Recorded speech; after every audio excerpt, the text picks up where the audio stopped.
دکھانے شروع کر دیے. اچھا جی بتائیں کون سے قافلے رستے میں آپ نے دیکھے؟ اب اتنی سپیڈ میں تو بھائی آپ ہی گھوڑے پہ سوار ہو تو آپ نہیں دیکھ سکتے ہیں، لیکن آقا علیہ السلام نے سارا ایگزیکٹ بتایا کہ کون سا قافلہ کتنے دنوں میں واپس یہاں تک پہنچے گا، کتنے دنوں میں مکہ میں انٹر ہوگا. اندازہ کریں. یہ چیزیں ساری حضور نے بتائیں کہ رستے میں جو مقامات آئے وہ بھی بتائیں. آقا علیہ السلام مسجد اقصی تشریف لے کر گئے. اب یہاں پہ معراج کس کی شروع ہو جاتی ہے؟ مسجد اقصی کی. مسجدیں سبحان اللہ کہہ دیں یار. اچھا میں آپ کو سبحان اللہ اس لیے کہہ رہا ہوں کہ اللہ تعالیٰ نے فرمایا سبحان اللہ دی السلام. یہ بات اللہ نے خود کہی. اپنے محبوب کی شان بیان کرنے سے پہلے اللہ تعالیٰ کہہ رہے ہیں سبحان اللہ. کیا شان، سبحان اللہ، کیا محبوب ہے. ایسے ہی نا سبحان اللہ. تو اللہ تعالیٰ خود فرما رہے ہیں سبحان اللہ. جو ہے ہم کیوں نہیں کہہ سکتے سبحان اللہ؟ کہہ دیتے ہیں سبحان اللہ. فرمایا کہ ابراہیم علیہ السلام نے فرمایا تھا کہ محبوب کہ ایک تو یہ بات انہوں نے کہی کہ محبوب آپ اپنی امت کو میرا سلام کیجیے گا. اپنی امت کو جب معراج کی رات حضور وہاں پہ تشریف لا فرمایا اپنی امت کو میرا سلام کیجیے گا اور آپ فرمائیے گا کہ سبحان اللہ بحمدہ سبحان اللہ العظیم. جو پڑھتا ہے نا اللہ تعالیٰ اس کے باغیچے بنا دیتا ہے جنت میں. سبحان اللہ. سبحان اللہ کی بات نہیں. سبحان اللہ کی بڑی حکمتیں ہیں، بڑے معاملات ہیں اس کے بھی ماشاءاللہ سے. سبحان اللہ اسرا، پاک ہے وہ ذات. بھئی بات کی ہمیں چاہیے بندہ نہیں کر رہی، خالق کائنات کر رہا. خالق کائنات میں کر رہا ہوں. محبوب اس کی آیت میں دیکھیں آگے بیان فرما دیں. لیکن کوئی اس بات کو نہیں مانتا تو محبوب آپ فرما دیجیے گا نا کہ اللہ تعالیٰ نے کروائی ہے. وہ ذات جس نے ساری کائنات کو تخلیق کیا.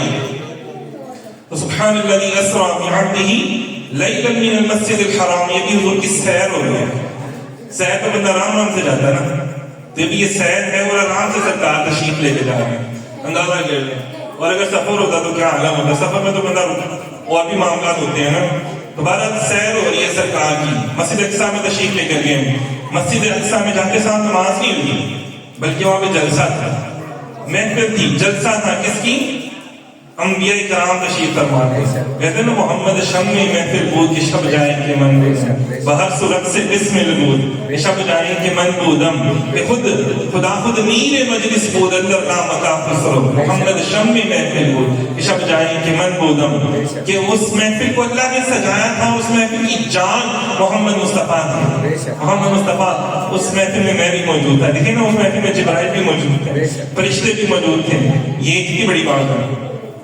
تمام انبیاء موجود تھے جو اپنے وقت میں بڑے بڑے لوگ تھے. اتنی پیاری سی ایک بات یہاں پہ لکھی ہوئی ہے نا کہ ابن یعقوب کو اللہ نے صورت بخشی، ید بیضا کی کلیم اللہ کو نعمت بخشی. ہر کسی کو کوئی عزت کوئی دولت بخشی پر میرے آقا کو بے پردہ زیارت بخشی. میرے آقا کو بے پردہ زیارت بخشی. فرماتے ہیں نماز اقصی میں تھا یہی سر کی ایام و معنی اول و آخر کے دست بستہ ہیں پیچھے حاضر جو سلطنت پہلے کر گئے تھے. جنہوں نے اپنی سلطنتیں کی تھی نا وہ آج حضور کے پیچھے کھڑے ہوئے تھے، سر جھکا کے کھڑے ہوئے تھے. سارے وقت کے انبیاء رسول جن کے اوپر کتابیں نازل ہوئی، صحائف نازل ہوئے تھے، بڑے بڑے مقامات ہیں ان کے. اچھا بیانات ہو رہے ہیں وہاں پہ. بیان کیا ہو رہی ہے؟ اللہ تعالیٰ کی ہم کو ثنا بیان ہو رہی ہے، محبوب کی شان بیان ہو رہی ہے. اللہ تعالیٰ نے فرمایا تھا نا آیت میثاق ہے نا کہ بھئی جب تم جاؤ گے اپنے اپنے دور میں اللہ نے تمام انبیاء کی ارواح کو، جب ہماری ارواح کو بھی اللہ نے اکٹھا کر کیا تھا نا لست بربکم میں تمہارا رب ہوں، بلا سب نے کہا تھا ہاں بالکل.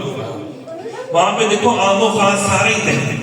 عام اور خاص کتنی بڑی بات ہے. اللہ تعالیٰ نے اپنی وحدانیت کا اقرار کروانا تھا، عام اور خاص سب کو بلایا. جب محبوب کی شان پہچانی تھی تو صرف خاصوں کو بلایا. تو میں خاصہ کی نامہ آگے نہیں کریں گے. خاصہ کی تو سمجھ کسی کو نہیں آتی نا. سبحان اللہ. آپ تو بولتے غلام، آپ تو کہتے ہیں وہ نہیں جان سکتے جو بد مذہب ہے، آپ تو جان سکتے ہیں نا، آپ تو غلام ہے. سبحان اللہ. دیکھو خاصوں کی بات خاصوں کے آگے کی جاتی ہے، عام کے آگے نہیں کی. ان کو سمجھ نہیں کب کھانی. تو عام لوگوں کے بعد سامنے اللہ نے محبوب کی شان نہیں بیان کی. جتنے انبیاء تھے ان کی محفل سجائی، خاص لوگ جو مرسلین تھے ان کی محفل سجائی گئی، ان کو بلائے گا. تو میں محبوب کا ذکر کرنا آج سارے بیٹھے ہوئے. فرمایا جب تم جاؤ گے نا اپنے اپنے دور میں تو تم نے جا کے اپنی امت کو میرے محبوب کے تذکرے بتانے ہیں، میرے محبوب کی شانیں بتانی ہیں، میرے محبوب کا حلیہ مبارک بتانا ہے، میرے محبوب کے معجزات تم نے ان کو بتانے ہیں۔ اگر تم نے نہ بتایا تو بس پھر دیکھ لینا کیا حالات تھے۔ اللہ تعالیٰ کہتا ہے میں بھول جاؤں گا ساری کام۔ اندازہ کریں، یہ عام میں آپ کو عام فہم زبان میں اس کی تشریح سمجھنے بتا رہا ہوں، مفہوم اس کا بتا رہا ہوں، ایگزیکٹ لفظ تو ایسے نہیں ہے قرآن پاک میں، لیکن اللہ تعالیٰ کا مفہوم یہی بنتا تقریباً نا کم و بیش کے بھی آپ نے جانا میرے محبوب کا تذکرہ کرنا، تو محبوب کا تذکرہ کرنا یہ کس کا حکم ہے؟ اللہ کا حکم ہے۔ اسی لیے کہا جاتا ہے نا کہ آپ اپنے گھروں میں محفلیں سجایا کریں، سرکار کی محفلیں سجایا کریں، حضور کا ذکر کیا کریں، حضور کے معجزات کا ذکر کیا کریں۔ معراج میں تو ایک معجزہ ہے نا، اور یہ دیکھیں نا کہ آگے جتنے انبیاء آئے نا ان کو ان کے دور کے حساب سے اللہ تعالیٰ نے کیا کیا؟ معجزات عطا فرمائے۔ دیکھ لیں نا سلیمان علیہ السلام کا دور تھا تو ان کے دور میں کون جادو بڑا عام تھا، تو اللہ تعالیٰ نے ان کو جنات پر حکومت عطا فرما دی۔ اسی طرح عیسیٰ علیہ السلام کے دور میں اتنی کوئی بڑی عروج پہ تھی تو آپ کو مردہ زندہ کرنے کی، بیماروں کو ٹھیک کرنے کی معجزات اللہ نے عطا فرما دیے۔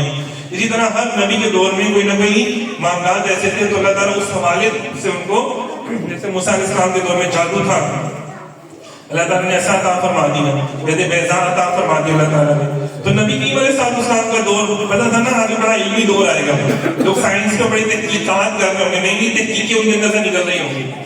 ایک تو سائنس کی تحقیق ہے، دوسری تحقیقیں بھی لوگوں نکال رہے ہوتے ہیں، نئی نئی تحقیق، نئے انداز میں قرآن پڑھنا، اللہ معاف کرے بھائی ہمیں تو وہی قرآن ٹھیک ہے جو ہے سرکار نے پڑھا، ہمارے لیے تو وہی قرآن ہے جو صحابہ نے ہمارے تک پہنچا، ہمارے لیے تو وہی ہے نا، ہمیں نئی تحقیقوں کی ضرورت تو کوئی نہیں ہے نا۔ تو آقا علیہ السلام کی دیکھیے جو عاشق ہیں ہم نے تو ان کو پڑھنا، ہم نے تو ان کو دیکھنا ہے، تو ہم نئی و جدید تحقیقوں کو ہم نے نہیں دیکھنا کہ جو ہمیں بے ادبی کی طرف لے ہیں، جو ہمیں سیکولرزم یا لبرلزم یا اور شیطانیت کے راستے پہ لے کے جانا شروع کرتے ہیں، ہمیں وہ تحقیقیں چاہیے ہی نہیں ہے۔ تو باہر کیسے ہمیں تو حکم یہ کہ بھئی اپنے بچوں میں بیٹھو، اپنے گھر والوں میں بیٹھو تو میرے محبوب کا ذکر کرو، میرے محبوب کی شانیں بیان کرو۔ صحابی کرام، صحابی رسول صلی اللہ علیہ وسلم اپنے گھر میں بیٹھ کے حضور کی شان